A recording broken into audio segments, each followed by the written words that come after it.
नमस्कार दोस्तों, आज जो हम आपको कथा सुनाने जा रहे हैं उस कथा से आपको बहुत सीख मिलेगी। इस कथा के माध्यम से आप जानेंगे कि हमें अपने जीवन में सदैव शांत रहना चाहिए, चाहे हम कितने भी अधिक बलवान या धनवान क्यों ना हो। हमें अपनी शक्ति व धन का कभी भी बखान नहीं करना चाहिए।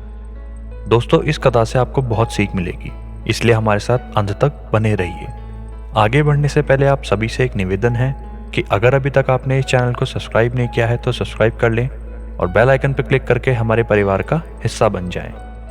दोस्तों, ये बात है रामायण काल की। रामायण काल में आपने वीर बाली के बारे में अवश्य सुना होगा। बाली भगवान ब्रह्मा का पुत्र था। बाली के पास एक विद्या थी जिससे जो भी बाली से युद्ध करता, बाली सामने वाले की आधी शक्तियां अपने अंदर ले लेता, जिससे सामने खड़ा योद्धा अपनी आधी शक्तियां जाने की वजह से निर्बल हो जाता और बाली उसे हरा देता। और इस कारण स्वयं भगवान राम को भी बाली का वध पीछे से छुप के करना पड़ा। दोस्तों, बाली में इतनी शक्तियां थी कि उसके सामने कोई एक क्षण भी नहीं टिक पाता था। एक बार तो बाली ने लंकापति रावण को कई दिनों तक अपनी भुजाओं के अंदर दबा के रखा था। अंत में रावण ने बाली से हार मानकर उसे अपना मित्र बना लिया। अपने बल की वजह से बाली में घमंड आ गया था और वे अपनी ताकत के नशे में चूर यहाँ वहाँ लोगों को चुनौतियाँ देता रहता था। कभी कोई वृक्ष उखाड़ता तो कभी किसी चट्टान को तोड़ता। बाली को अपनी शक्तियों का काफी घमंड था। एक दिन बाली ऐसे ही वन में चिल्ला रहा था, सबको युद्ध के लिए ललकार रहा था। ऐसा कौन प्राणी है जो इस वानर राज बाली को हरा सकता है, और यदि किसी के अंदर दम है तो मुझसे आके द्वंद्व करे। हनुमान जी उसी वन में तपस्या कर रहे थे और अपने आराध्य भगवान राम का जाप कर रहे थे।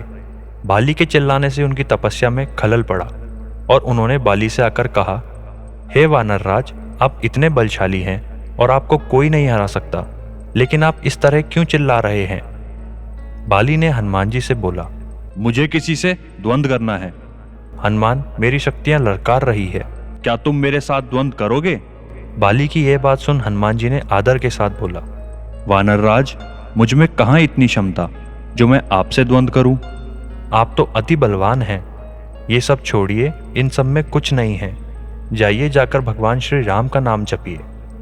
इस बात पर बाली भड़क गया और हनुमान जी और यहां तक कि भगवान राम को चुनौती दे डाली। बाली बोला, हनुमान, ये बातें निर्बल करते हैं। तुम तो क्या, तुम्हारे भगवान श्री राम भी मुझे नहीं हरा सकते। अगर दम है तो बुला लो अपने राम को।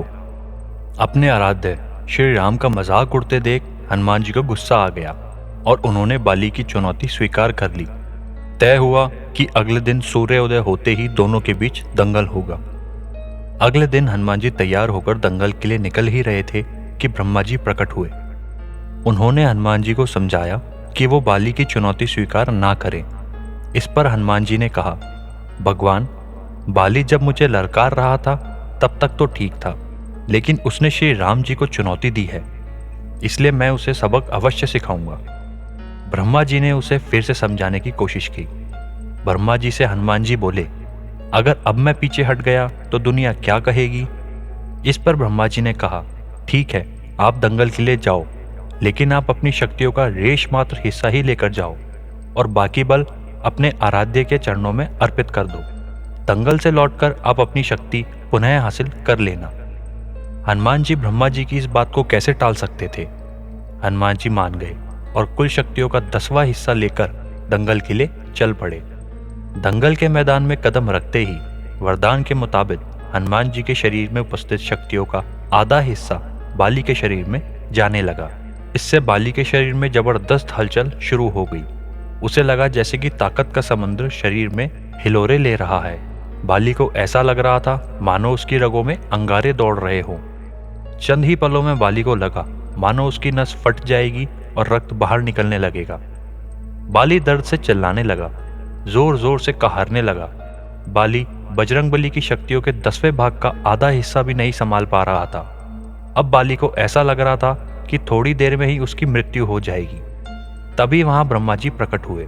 उन्होंने बाली से कहा कि मूर्ख, तुम खुद को दुनिया में सबसे ताकतवर समझते हो, लेकिन तुम्हारा शरीर हनुमान जी की शक्तियां का छोटा सा हिस्सा भी नहीं संभाल पा रहा है। खुद को जिंदा रखना चाहते हो तो हनुमान जी से कोसों दूर भाग जाओ। बाली ने ऐसा ही किया और बाद में उसे एहसास हुआ कि हनुमान जी उससे कहीं अधिक ताकतवर हैं। उसने हनुमान जी को दंडवत प्रणाम किया और बोला, अतः बल होते हुए भी हनुमान जी आप इतने शांत कैसे रहते हैं और राम नाम का पाठ करते हैं? और एक मैं हूं जो आपके एक बाल के बराबर भी नहीं हूं और मैं आपको ललकार रहा था। मुझे क्षमा कीजिए प्रभु, मुझसे भूल हो गई। फिर हनुमान जी ने बाली को क्षमा कर दिया। दोस्तों, यह कथा हमें कई सबक देती है कि व्यक्ति को अपनी शक्ति, धन और सामर्थ्य का कभी घमंड नहीं करना चाहिए। असली पुरुष वही है जिसके पास शक्तियां हों, लेकिन वे उन शक्तियों का बखान व दुरुपयोग ना करे। वह अपनी शक्तियों को भलाई के लिए ही इस्तेमाल करे और सदैव राम नाम जपता रहे। तो दोस्तों, यह थी आज की एक हमारी छोटी सी वीडियो। हम आशा करते हैं कि आपको ये वीडियो अच्छी लगी हो। अगर आपको ये वीडियो अच्छी लगी हो तो इसे लाइक करें और हमारे चैनल को सब्सक्राइब करें। धन्यवाद। जय श्री राम।